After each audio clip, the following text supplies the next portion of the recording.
Okay, it's my honor and pleasure to be here. Is that above everything else, the most important thing, that Rabbi Yosef's uncle. Yeah. This is in the Chabad calendar, today we are sandwiched in between two big Yom Tov. Last week was Gimel Tamuz, and starting tomorrow night is Yud Beis Tamuz. One of the fascinating things the Rebbe suggested that we should do for Yud Shvat, the Rebbe gave a list of things that we should do in the Yortzeit of the Friedrich Rebbe. But one of the things is you should tell your family, tell the children how much the Friedrich Rebbe loved every Jew. I don't know, we are caught up in learning the Mishnayos and saying all this, but one of the customs the Rebbe writes is spend some time to teach the people that the Friedrich Rebbe loved every Jew. Now, loving every Jew is really a thing that takes extra effort because you understand why you should love your family members. You understand why you should love a Torah-observing Jew. You understand why you should love a Talmid Chacham. Those are things that the Torah tells you to. But then to love somebody that, so much so that Alter Rebbe Netanya has to explain, there are some Jews that halachically you're supposed to distance yourself from. And yet the Torah says, love every single Jew. And the Rebbe says that one of the things I want everybody to know is the Friedrich Rebbe loved every Jew. There's one of the stories of the Friedrich Rebbe that touched me so much. Nothing to do with Yud Beis Tamuz. But the Friedrich Rebbe, one time when he was running from I think it was the Nazi story, so he was in a bomb shelter. And in the bomb shelter, the Friedrich Rebbe describes the experience of being in the bomb shelter. The Friedrich Rebbe writes, Warsaw. Wherever. 1939 in Warsaw. The Friedrich Rebbe writes that the experience of hearing the Shema Yisrael from the simplest Jews, not even the simplest things, people who thought are so far out, and it made an impression on the Friedrich Rebbe. He says, that stuck with me forever and ever.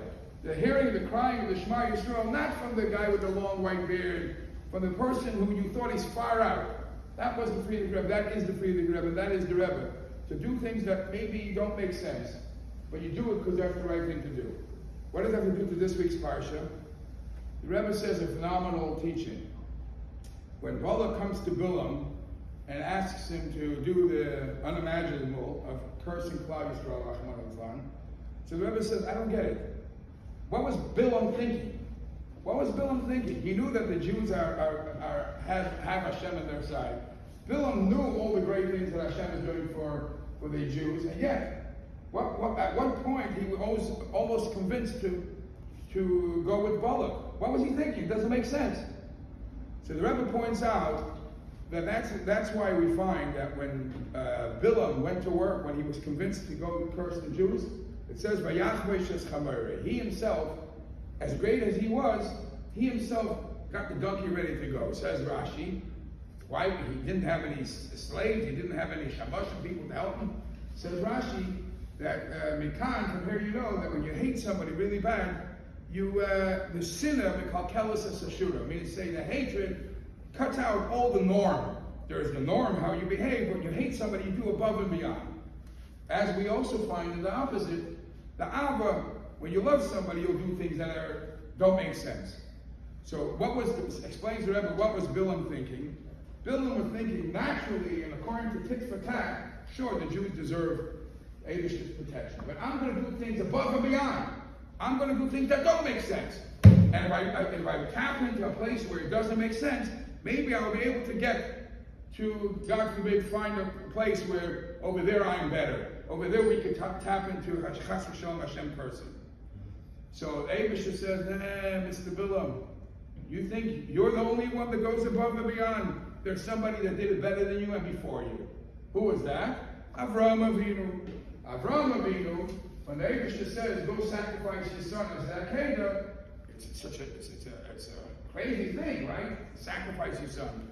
Over there, Avraham Avinu, knowing that this is what Hashem's will was, it also says Avraham Avinu himself went and got the donkey ready. Why?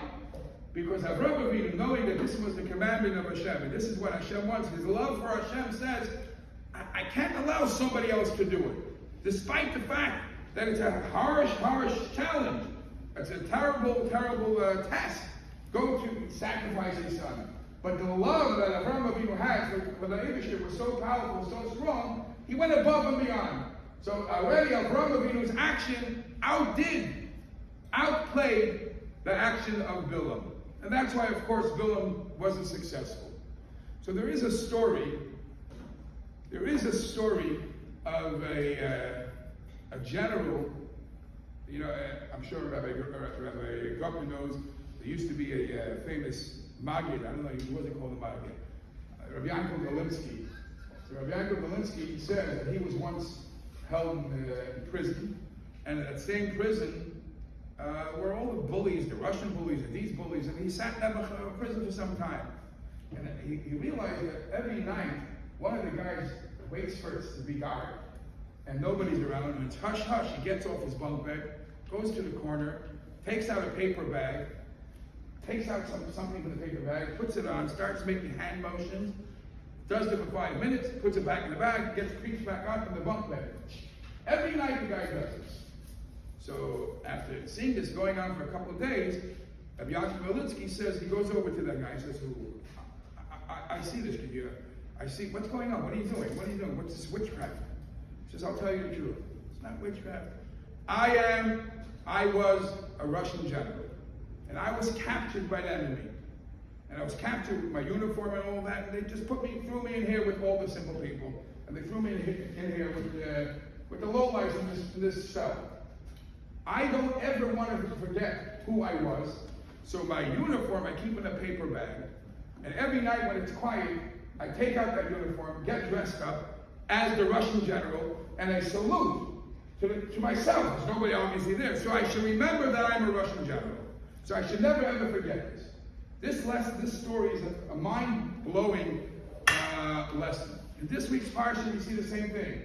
We all just, Baruch Hashem, thank God, witnessed the great miracle of the war against Iran, and it was titled Am Hein Am Kalavi Yakum, that the Jewish people in our nation that will rise like a lion cub. Now it also says, just a couple of psukim further, it says that the lion crouches like a lion. The Jewish people are compared to a lion crouching. What's the difference between the two? There's the yakum, when you stand to fight, you have to fight strong and positive, great like a lion. But even when it's peaceful, and even when things are strong, even when he's crouching, you remember that when you're crouching like a lion.